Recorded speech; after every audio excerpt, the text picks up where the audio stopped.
लोकसंघर्ष समितीच्या वतीनं मागील कित्येक महिन्यापासून नंदुरबार जिल्हा परिषदेच्या संदर्भामध्ये प्रदीर्घ असा भ्रष्टाचाराच्या विरोधामध्ये लढा दिला जात होता।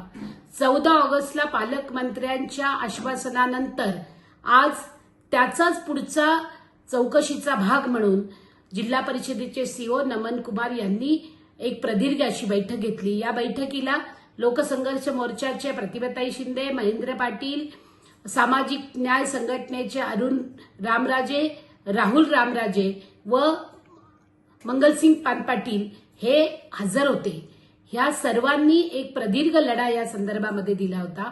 आज याच्या संदर्भामध्ये संपूर्ण कागदपत्र सीओंच्या समोर ठेवल्यानंतर 5-6 गोष्टी प्रामुख्याने नक्की करण्यात आलेल्या आहेत, ठरलेल्या आहेत। त्याच्यामधली पहिली गोष्ट, ज्यांना कोणालाही आस्थापनात असताना दुसरीकडे नियुक्ती केलेली आहे त्या सर्वांना जर 3 वर्षापेक्षा जास्त काळ झाला असेल आणि सतत ते जिल्हा परिषदेच्याच मुख्य कार्यकारी भागामध्ये असतील, मुख्य कार्यालयामध्ये असतील, तर त्यांना परत पाठवून नवीन लोक गरज असेल तिथे नियुक्त करण्याच्या संदर्भामधला निर्णय झालेला आहे। म्हणजे प्रदीर्घ काळ आपलीच मक्तेदारी असल्यासारखं जे कर्मचारी दाखवत होते त्यांना हा एक मोठा दणका असणार आहे।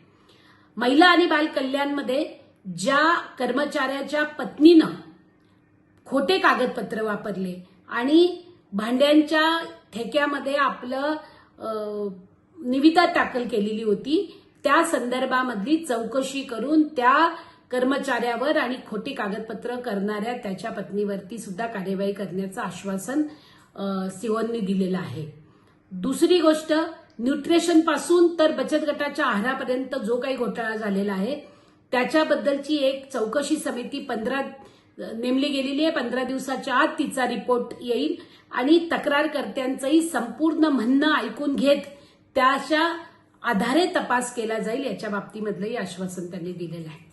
माहितीचा अधिकार मागितल्यानंतर सुद्धा माहिती द्यायची नाही आणि उगाचच काहीतरी खोटं अद्वा माहिती दिल्यासारखं दाखवायचं, या बाबतीमध्ये जो GR निघालेला आहे आणि त्या GR मध्ये जे म्हटलेलं आहे की या संदर्भामध्ये जर कोणी अशा पद्धतीनं माहिती देण्यास टाळाटाळ करत असेल तर त्याला संबंधित त्याच्या वरच्या वरिष्ठांनी कार्यवाही करावी। त्याप्रमाणे बांधकाम विभागाची जी माहिती दिली जात नव्हती त्याच्याबद्दलही कार्यवाही केली जाणार आहे।